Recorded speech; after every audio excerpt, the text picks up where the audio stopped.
반갑습니다. 송관종입니다. 간밤에 미국 시장이 4% 이상 급락이 나왔어요. 나스닥은. 상당히 또 걱정을 하실 텐데 자, 다음 주에는 어떻게 시장이 잘 대응해야 될지 자세히 좀 말씀드리도록 하겠습니다.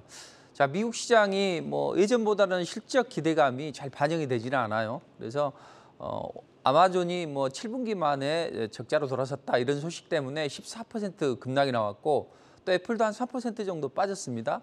자, 이런 상황에서 다음 주는 우리가 어떻게 시장이 대응해야 될지 보면 다음 주는 빅 이벤트가 있습니다. FOMC 회의가 있는데 최근에 파월이 좀 강성적인 발언을 많이 하고 있죠. 그래서 최근에 시장에서는 5, 6, 7 이렇게 3개월 연속 빅샷을 날릴 것이다. 그중에서 한 번은 자이언트 스텝이 될 것이다. 이런 우려감이 제기되고 있는데 이런 기대감 때문에 전 세계의 자금들은 다 달러로 지금 쏠리고 있습니다. 그래서 달러가 강해지고 있으면서 우리 수급이 약간 꼬이게 만들고 있습니다. 그러나 당분간은 이런 움직임은 계속될 것 같아요. 왜냐하면 유럽이나 또는 일본 이런 쪽에서는 경기 침체를 우려해서 적극적으로 통화 정책에 나서지 않는다고요. 금리 인상에. 그러다 보니 달러가 강해졌고 그렇지만 이제 이런 부분은 우리 수급에 약간 꼬임을 줄 수는 있습니다. 다만 이제 어느 정도 시기가 되면 오히려 이제 달러 강세가 오히려 수출 기업의 채산성을 좋게 하기 때문에 또 긍정적인 측면도 있다는 이야기죠. 자, 기업들의 실적은 생각보다는 안 좋아요. 예전에는 기업들 실적 시즌이 되게 되면 이제 안 좋다고요. 먼저 실적 시즌이 되기 전에 좀 빠졌다가 막상 뚜껑을 열어보니 실적이 좋게 나왔네. 이렇게 하면서 주가가 좀 잘 올라가는데 최근에는 그렇게 나쁘지 않았어요. 그럼에도 불구하고 상당히 좀 큰 폭으로 조정을 받고 있는데 이제 그만큼 금리 인상에 대한 우려감이 많이 반영이 된다는 이야기죠. 자, 나스닥 차트입니다. 지난주에 제가 다음 주에는 실적 기대감이 있을 때 반등을 할 수 있고 이제 무료 공개 방송에는 제가 자세히 분석을 해드렸어요. 화요일과 목요일 날 좀 실적이 좋게 나올 것이다. 그리고 금요일 날은 아무래도 한번 PC도 발표하고 좀 안 좋게 작용을 할 것이다 했는데 하루 빨리 올라갔고 그다음에 목요일 날 상승이 나오면서 눌러줬는데 현재는 이제 이 음봉이 좀 장대 음봉으로 떨어졌죠. 자, 그렇다면 이제 장대 음봉으로 떨어지는 것보다 저는 이 흐름이 좋지가 않아요. 21선이 61선을 데드크로스한 이 흐름이 좋지가 않습니다. 사실은 이때 많이 안 떨어지고 지난주에 소폭 눌림목을 주고 올라갔다라면 FOMC 이후에 지난번처럼 좀 강한 반등을 기대해 볼 수 있는데 사실 우리가 기대치는 조금 낮춰놔야 됩니다.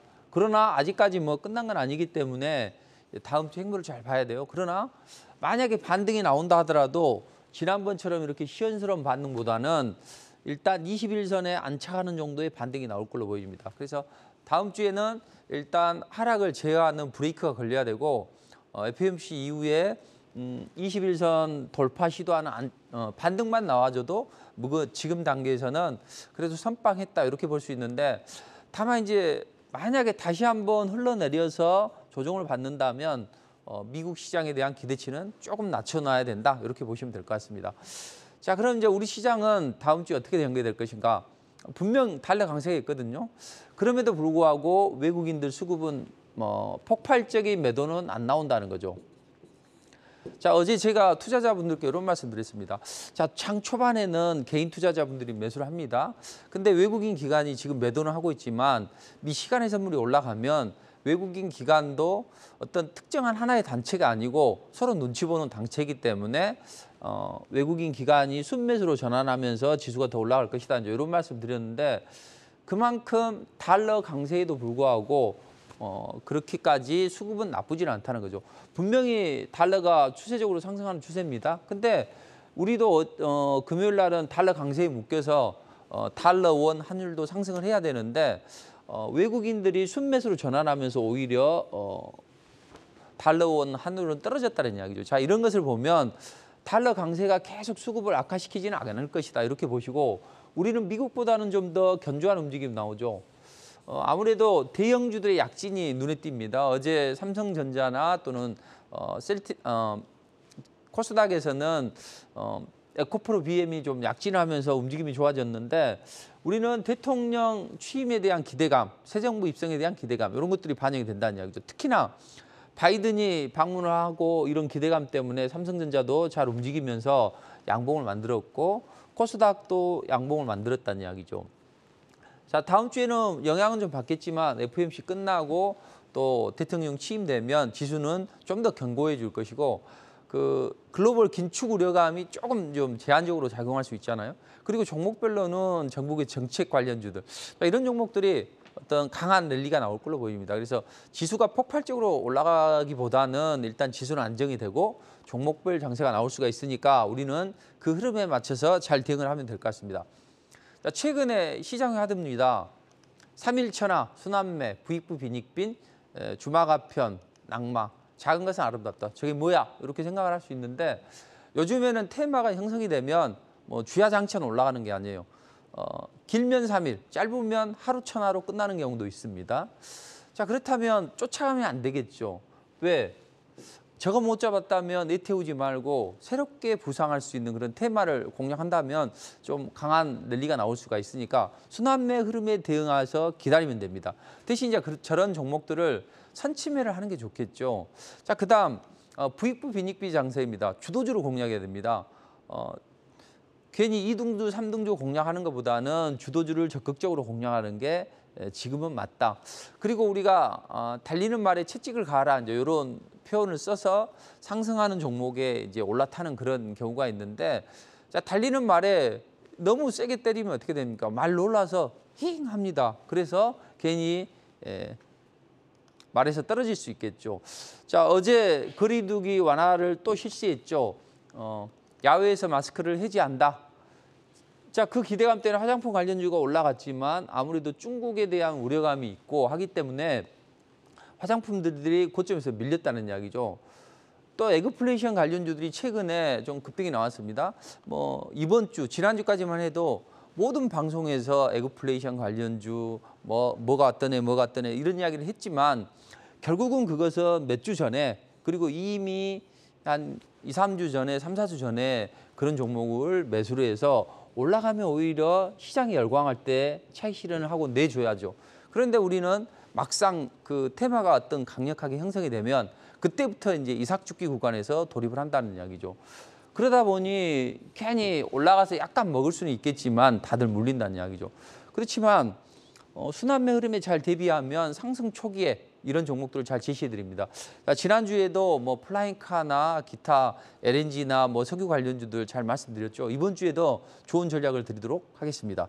자, 어쨌든 앞으로 다음 주에 핵심 시장의 화두는 작은 것이 아름답다. 지금은 사이즈가 적은 것들이 움직일 수밖에 없어요. 왜냐하면 시장이 불안하기 때문에 큰 메이저들은 활동을 잘 안 하고 이렇게 작은 조막손들이 활동을 잘하는 시기입니다. 그래서 작은 것이 아름다운 시기가 됐다. 그렇다면 유망 섹터나 유망 테마는 어떤 쪽이 있냐? 일단 성장주 쪽에서는 반도체 2차 전지 이걸 계속 가져가야 됩니다. 제가 반도체 2차 전지는 콕콕 찍어서 무료 공개 방송을 통해서 이제 말씀을 드리고 있는데 최근에도 반도체나 2차 전지 순환매 흐름 말씀드렸고 2차 전지 같은 경우에도 뭐 LNF가 먼저 올라가고 그다음에 에코프로 BM이 올라간다. 그다음에 코스모 그룹이 올라간다. 이런 말씀 드렸죠. 예, 그러면서 관련주를 이 종목 공략해 보세요 했는데 이제부터는 조선주를 잘 봐야 됩니다. 자, 조선주에 대해서는 잠시 후에 설명을 드리도록 할게요.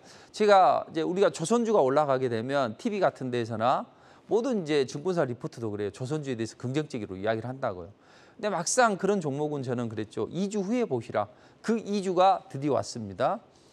자, 그리고 정부의 정책주들 순환매 흐름이 나오고 있습니다. 근데 다음 주에는 이러한 정부 정책주들이 움직일 수가 있습니다. 자, 이 부분도 잠시 후에 설명을 드리도록 하죠. 자, 국제 정세와 맞물려서 우리는 다음 주에는 이런 테마를 봐야 됩니다. 기존에 잘 올라갔던 이런 테마들도 있고 여기서 이삭죽기 구간도 있습니다. 그리고 또 간혹 이렇게 떠오르는 것 중에서 뭐 이삭죽기 구간이 있고 3D 프린팅이나 또는 드론, 히토류 이런 쪽에서 다음 주 이후에 강점을 볼 수 있기 때문에 국제 정세와 관련해서는 저런 테마를 보시면 될 것 같습니다. 그리고 시장이 어떤 강력한 테마가 형성이 안 될 때는 스펙 종목들도 움직임이 좋아집니다. 그래서 스펙이나 뭐 쌍용차 인수가 약간 부정적이긴 하지만 그래도 시장에 먹으라리가 있다는 거죠. 자, 이런 유망 테마나 이제 유망 섹터를 보시면 되는데 하나하나씩 해결해 보도록 하죠. 자, 어제 삼성전자가 4% 양봉을 쏘아 올렸어요.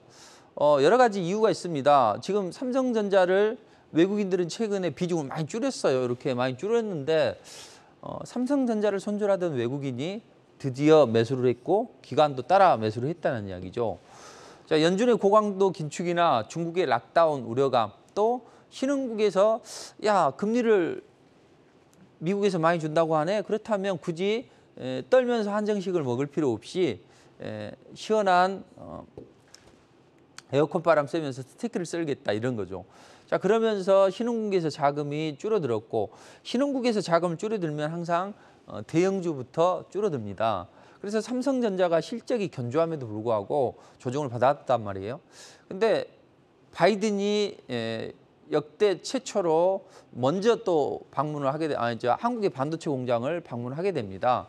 우리가 먼저 가는 게 아니라 바이든이 먼저 왔다. 뭐 일정상 그럴 수는 있지만 일본보다는 또 우리를 먼저 온 것을 보면 상당히 우리의 가치가 높아진다는 이야기죠. 뭐 삼성전자가 올라가는 이유는 여러 가지가 있을 수가 있어요. 그 중에서도 가장 중요한 트리거는 제가 보기에는 바이든의 방안이라고 봤습니다. 예전에도 그 말씀 드렸는데, 자, 그럼 평택 공장에 방문한다는 이야기죠. 이재용 부회장이 당연히 배석을 하겠죠. 그럼 이 평택 공장은 어떤 곳이냐? P1 라인은 메모리 위주라고요. 그리고 P2 라인은 EUV나 낸드 또는 파운드리 이쪽을 아우르는 복합 생산 라인입니다. 그럼 이쪽에서 삼성전자는 움직였는데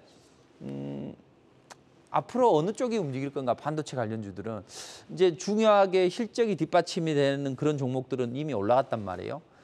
그중에서 한 종목 정도는 기관 외국인들이 노리는 그런 시스템 반도체 업종에 좀 집중해 주는 전략이 좋겠습니다. 그래서 제가 PCB 업체부터 시작을 해서 사상 최대 실적이 나올 것이다. 이런 기대감이 있는 반도체 업체도 제시를 해드렸는데 이제는 뭐 많지는 않아요. 근데 기관이 노리는 시스템 반도체 업종에 좀 집중을 해야 된다. 이렇게 보시면 될 것 같습니다. 자, 우리 대통령이 바이든의 방안에 또 방안을 받는다 이런 소식이 전해지다 중국에서는 또 논평을 내놨습니다. 야, 쿼드는 낡은 냉전전 사고방식 아니냐. 그래서 우리에게 좀 쓴소리를 하면서 견제에 나서고 있습니다. 아무래도 윤 당선인이 내가 대통령이 되면 쿼드에 가입하겠다 이제 이런 이야기를 하면서 견제에 돌입했다 이렇게 보시면 되는데, 만약에 미중 관계가 저는 예전보다는 좋지는 않을 것으로 보입니다. 현재 정부는 그래도 중국을 어떻게 버리지를 못하고 계속 중국하고 어떤 유대감을 형성해 왔고 또 했는데 지금 현재 새로운 정부에서는 아무래도 약간은 중국보다는 어떤 미국과 좀 가까워지는 그런 분위기가 나오고 있습니다. 그리고 일본과도 뭔가 유대관계를 이전 정권보다는 조금 더 강화시키려고 하는 그런 국제 정세의 흐름이 있다는 이야기죠. 자, 그렇다면 중국이 과거에 사드 배치했을 때 어떤 강력한 조치를 했었죠. 그것처럼 어떤 중국이 우리 정부에 대해서 여러 가지 이제 조치를 가할 수가 있는데 그 중에서 하나가 히토류 무기하고 그렇게 되면 제2의 요소수 사태처럼 약간 일시적으로 충격을 줄 수가 있습니다. 그래서 이 히토류 관련주들은 앞으로 좀 잘 봐야 된다. 이렇게 보시면 될 것 같습니다. 갈 듯 말 듯 하는데 앞으로 새 정부가 들어섰을 때 어떤 중국의 견제 이게 좀 심화될 수가 있습니다. 그로 인해서 히토류 관련주를 잘 봐야 된다. 근데 히토류 관련주들이 다 올라가는 건 아니에요. 특정한 종목 위주로 올라가니까 그런 종목을 잘 보면 될 것 같습니다. 자, 신냉전 시대 돌입하면서 새 정부나 또는 국제정세상 드론이나 모빌리티가 뜰 수밖에 없습니다. 자, 얼마 전에 중국의 군용기가 추락을 했어요. 이제 주민들이 가서 구하려고 갔더니 조종사가 2명입니다. 한 사람은 중국인이에요.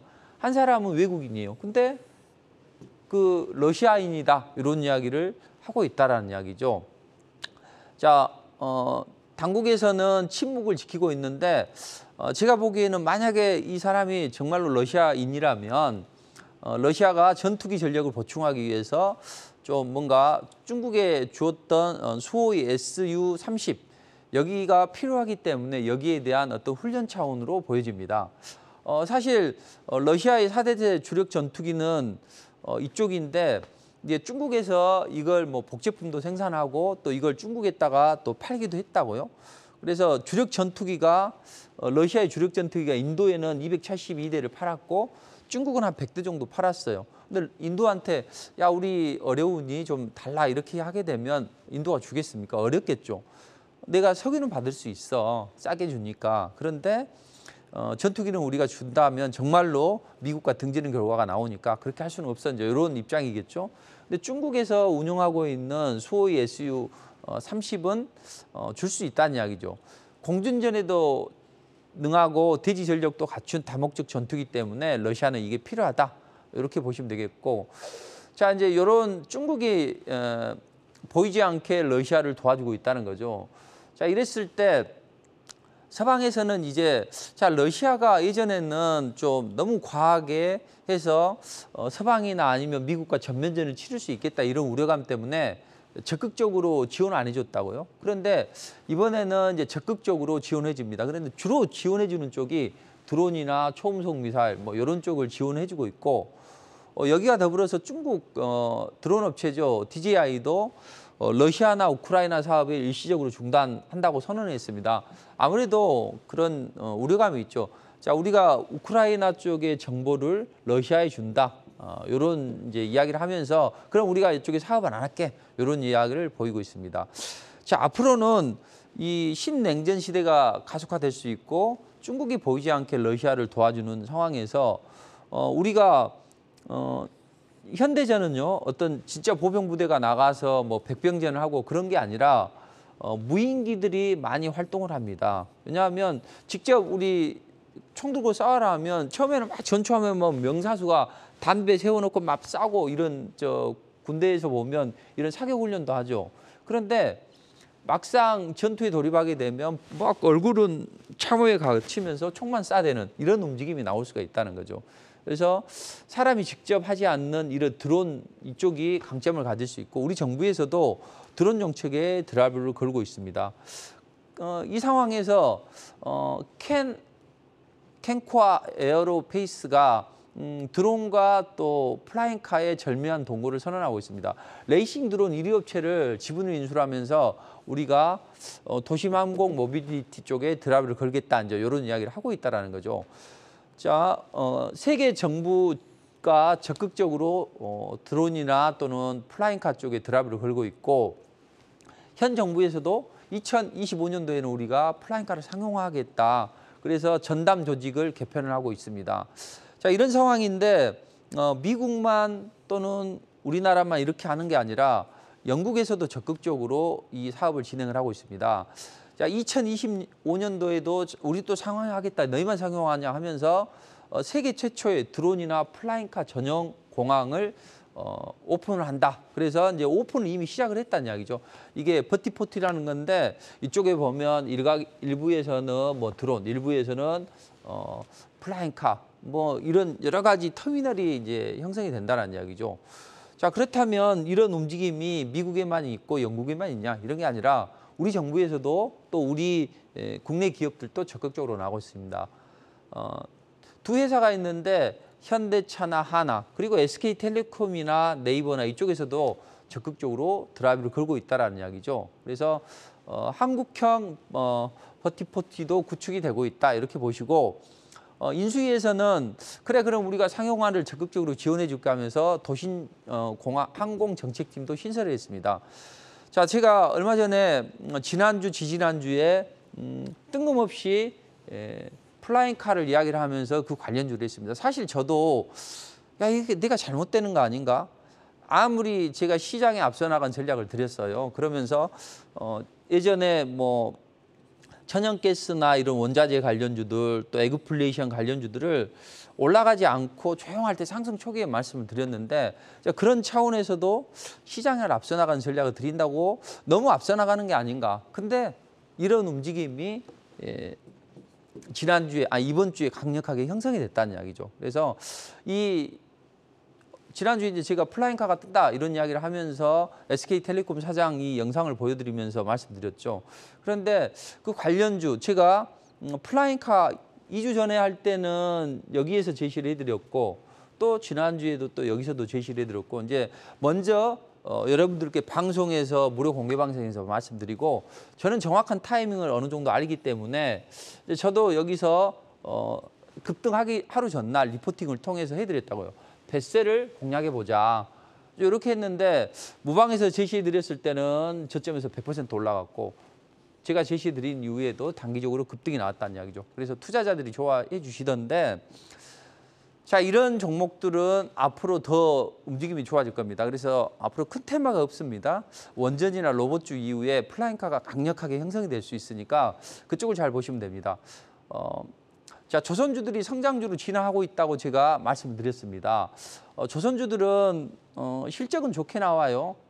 매출은 잘 발생하는데 영업이익이 잘 안 돼요. 그래서 역대급 수주에도 불구하고 그닥 평가를 잘 못 받고 있습니다. 그런데 앞으로는 조선주도 성장주로 진행을 하고 있다. 그래서 앞으로는 이 주가 청산 비율, PBR을 잣대로 해서 기업을 평가하지 말고 어떤 저평가 성장률을 발굴할 때 흔히 사용되는 PSR, 주가 매출 비용을 적용해야 되지 않냐 이런 이야기가 나오고 있다는 거죠. 왜냐하면 앞으로는 노후 선박을 교체하는 주기가 좀 더 가팔라질 수 있습니다. 그래서 앞으로 이런 움직임 때문에 우리가 조선주를 잘 봐야 된다. 이렇게 말씀을 드리고 싶고 자 그렇다면 이 조선주들의 움직임을 우리가 잘 봐야 되는데 이제 드디어 그 2주 후에 제가 보시라고 했죠. 근데 이제는 이걸 좀 봐야 된다.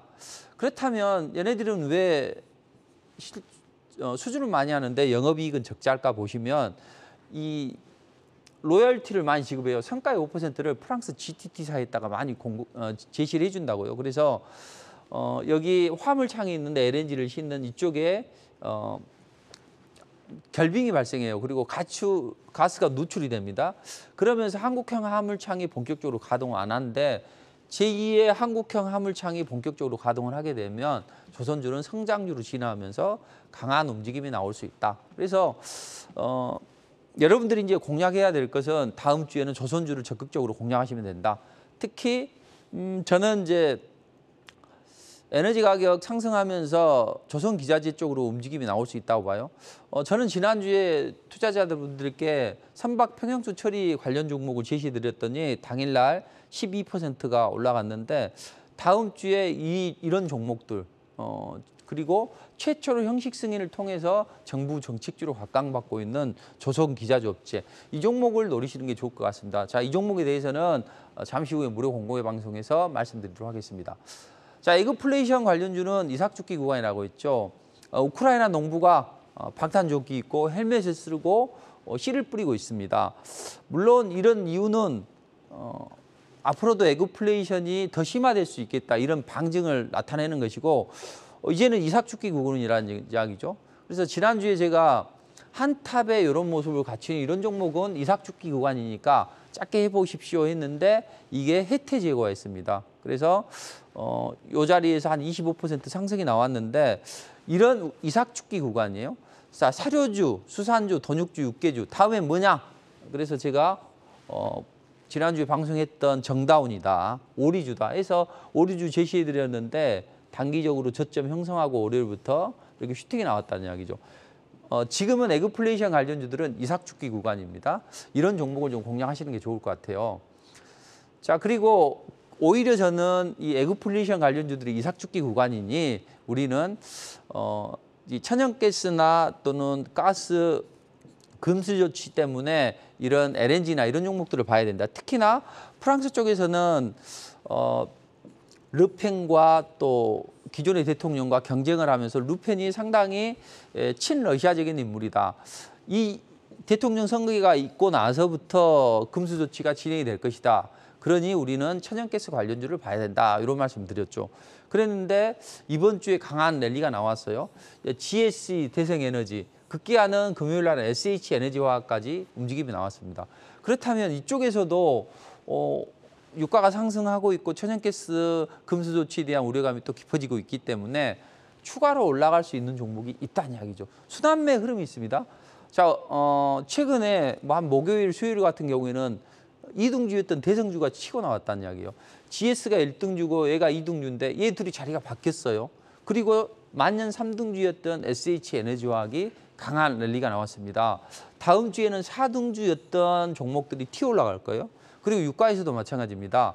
한국석유나 중앙에너비스 이런 종목들이 이제는 튀어 올라갈 수가 있습니다. 그래서 지난주에 제가 이런 LNG 관련주가 뜬다 이렇게 말씀드렸는데 이번 주에 LNG 관련주들이 좀 상승하는 그런 움직임이 나왔습니다. 저는 항상 여러분들께 시장이 이야기하는 쪽으로 쫓아가지 말고 시장을 앞서 나간 전략을 가져가자. 그래서 최근에 보면 여러분들께 제시해드렸던 플라잉카, 베셀 그리고 지난주에도 리포팅을 해드렸고 계속 파도 타기를 진행해드리고 있는데 GSE 같은 경우는 112%도 올라간다는 이야기죠. 그리고 에그플레이션이 되면 상승 초기에 제시해드렸던 이런 샘표나 또는 JC케미칼 또는 뭐 신성홀딩스 이렇게 짧게 칠 건 짧게 치고 그다음 파도 타기를 할 건 끌고 가면서 하고 항상 상승 초기만 공략을 하면 대부분의 종목들이 올라갈 때는 강하게 올라갑니다. 간혹 저도 죄송한 이야기지만 좀 안 좋은 종목을 또 나올 때가 있어요. 단기적으로 저는 리스크 관리를 작게 하기 때문에 작게 한 2, 3%, 3, 4%에서 작게 매도를 시키거든요. 근데 그런 종목이 살짝 빠지는 경우도 있어요. 그렇지만 그런 종목들이 대부분 올라오더라고요. 그래서 지난주에도 좀 안 좋은 종목이 뭐 살짝 리스크 관리해드렸던 종목이 있는데 다시 올라와서 오히려 투자자분들이 좋다고 합니다. 자, 제가 이번 주에 주간 수익률을 18%를 기록했습니다. 잘 아시는 분들도 많이 계시지만 압도적인 수익률을 낼 수 있었던 이유는 뭘까요? 바로 리스크를 작게 관리를 하고 어떤 시장에 앞서 나가는 투자 전략을 가지고 상승 초기에 이슈와 재료를 머금은 종목들을 제시해드렸기 때문에 그런 움직임입니다. 사실 힌트 랭킹쇼, 뭐 힌트 매매 이것은 저는 이제 잘 매매를 많이 안 하거든요. 왜냐하면 투자자들을 이 전략을 드려야 되지 이거 매매할 시간이 없어요. 그래서 잘 안 하는데 한 번씩 매매하면 제가 뭐 일주일 만에 17%, 36% 이렇게 강한 어떤 계좌 상승률을 나올 수 있다. 이제 이런 말씀 드렸는데 이제 다음 주에 이런 어떤 폭발적인 랠리가 나올 수 있는 그런 새로운 먹거리를 하나 말씀드리도록 하겠습니다. 자, 3D 프린트 쪽인데 자, 글로벌 공급망이 붕괴가 되면 이걸 극복할 수 있는 기술이 있어요. 바로 이게 3D 프린팅입니다. 자, 중국의 최대 도매 시장 이웃시의 이 상점 상인이 낮잠을 자고 팔짱을 끼고 낮잠을 자고 있습니다. 그만큼 파리가 날리고 있다는 거죠. 인구 200만 지역에 210만 종의 상품이 판매가 되는 세계 최대의 도매 시장입니다. 자, 최근에 우리 중국에서 보면 탕산 봉쇄 조치 들어갔다 해서 철강주, 또 상하이 봉쇄 조치 들어갔다고 해서 물류주나 수산주가 강한 움직임이 나왔죠. 자, 글로벌 공급망이 심화되면 심화될수록 해결사로 나올 수 있는 게 3D 프린팅이라는 거예요. 그래서 설문을 해봤어요. 그랬더니 사업가나 또는 뭐 엔지니어들 설문을 해봤더니 거의 72%가 야, 우리 3D 프린팅을 사용하고 있다.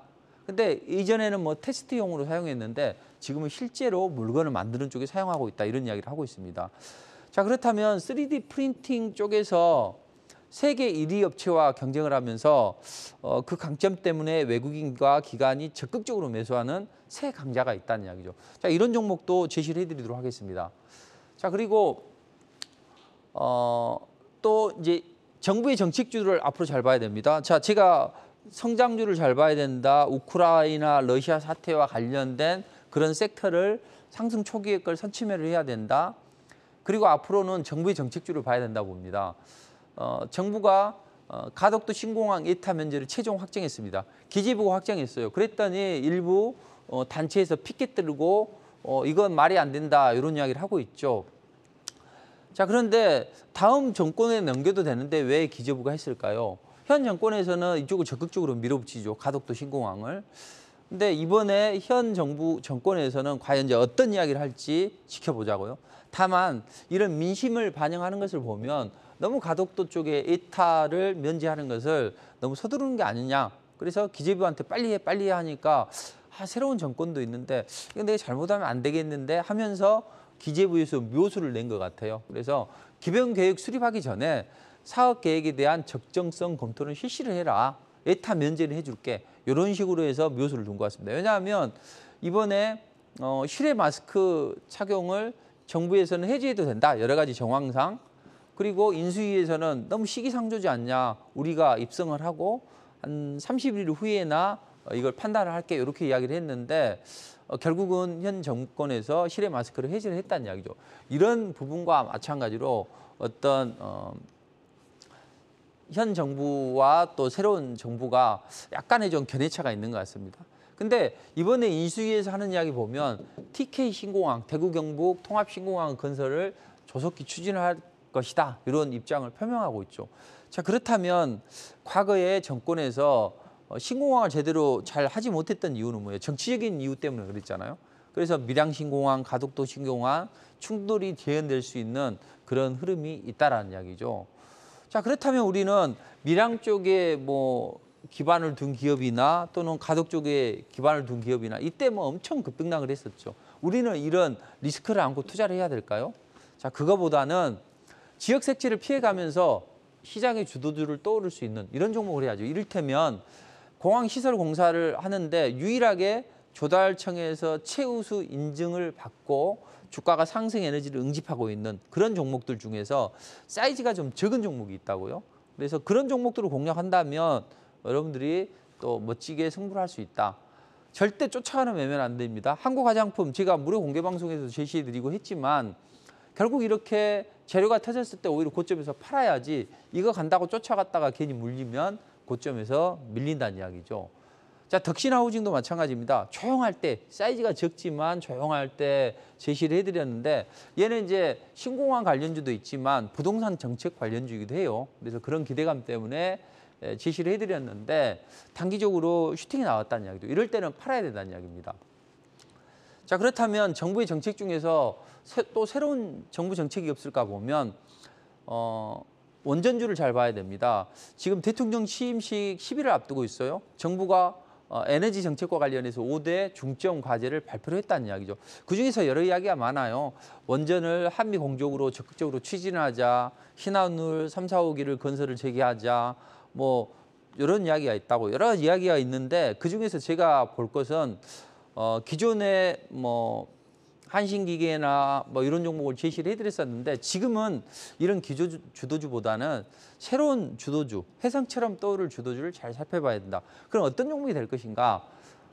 최근에 한수원이 폴란드 원전 건설 제안서를 제출했습니다. 그렇게 되면 해외에 원전을 수주하려면 어떻게 해요? 기술력이 뛰어난 기업들이 강점을 받겠죠. 그래서 최고 기술력 인증을 받은 업체, 이런 종목들이 강한 상승이 나올 수 있습니다. 이게 이제 무료 공개 방송에서 한번 말씀드리도록 하겠습니다.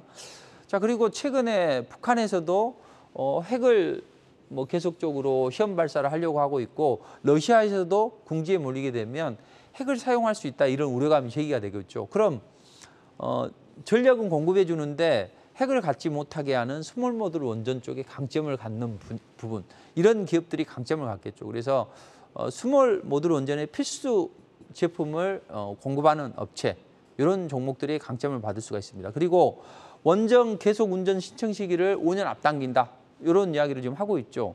자, 그렇다면 앞으로 이제 원전을 앞당기게 되면 여러 가지 관리 영역이나 또는 방사능에 얘가 방사능 관리가 잘 되고 있는가 이런 쪽에 강점을 가질 수 있는 업체들이 어떤 좋은 움직임이 나올 수가 있습니다. 그래서 대선 끝났고 대통령 취임이 눈앞에 두고 있는데 원전 관련주도 잘 봐야 되고 부동산 관련주들이 그동안 약간 좀 쉬어갔는데 앞으로는 부동산 관련주들이 좀 강한 움직임이 나올 것 같습니다. 그래서 대형 건설사나 이런 쪽보다는 리모델링이나 인테리어, 시멘트나 지하와 관련주들의 움직임이 좋아진다. 이렇게 보시면 되겠습니다. 자, 그래서 이번 주에는 우리가 봐야 될 이런 시장의 중요한 포인트를 이 중에서도 다음 주에 본격적으로 올라갈 수 있는 그런 섹터를 잘 공략한다면 어려운 시장이지만 좋은 결과를 마련할 수 있습니다. 자, 최근에 저는 시장의 이슈와 재료를 먹으면 따끈한 종목을 제시해드리고 공략해드려서 압도적인 수익률로 주간 수익률, 계좌 수익률이 18% 올라가는 그런 움직임이 나왔습니다. 자, 1분기 또 3월 베스트 파트너로 선정이 됐는데 그때는 대부분 보면 벳셀이나 이런 상승 초기 종목을 리포팅을 해드렸고 JC케미칼 이런 종목들도 바닥권에서 이런 자리에서 제시를 해드리면서 폭발적인 랠리가 나오고 있는데 뭐 한 주만 해도 이런 30%, 뭐 50% 이런 수익률이 나올 수 있는 종목들을 매매를 집중적으로 한다면 좋은 흐름이 나올 수 있습니다. 단 기억해야 될 건 뭐냐면 요즘에 움직이는 종목이 거래가 없다가 거래가 늘면서 폭발적인 랠리가 나온다는 거죠. 그러니까 거래 없는 구간에서 매집을 해서 슈팅이 나오면 매도를 하게 되면 뭐 가볍게 50%는 기본이고 뭐 100% 움직이는 종목들도 많이 있습니다. 신성홀딩스나 샘표도 100% 이상 상승이 나오는 흐름이 나오고 있습니다. 여기서 이제 뭐 우리가 꼭 이런 종목을 공략하려고 하는 게 아니라 바닥권에서 잘 매집을 하다 보면 경우에 따라서는 이렇게 한일사료나 또는 현대사료처럼 500%, 800% 이렇게 텐베거가 발굴이 되기도 합니다. 그래서 중요한 건 어려운 시장입니다. 그렇지만 정신을 바짝 차리고 하면 이런 장에도 좋은 결과를 마련할 수 있어요. 그 요점은 뭐냐? 이슈와 재료를 머금은 종목인데 신선한 이슈와 재료를 머금은 종목을 해야 됩니다. 그러려면 현재 시장 상황에서 가장 어떤 종목이 올라갈 수 있느냐 이런 걸 봐야 되고 다음 주에는 정부의 정책 관련주들이 잘 움직일 수 있습니다. 그중에서 아까 말씀드렸던 여러 섹터 중에서 핵심 섹터를 무료 공개 방송을 통해서 자세하게 분석을 해드리도록 하겠습니다.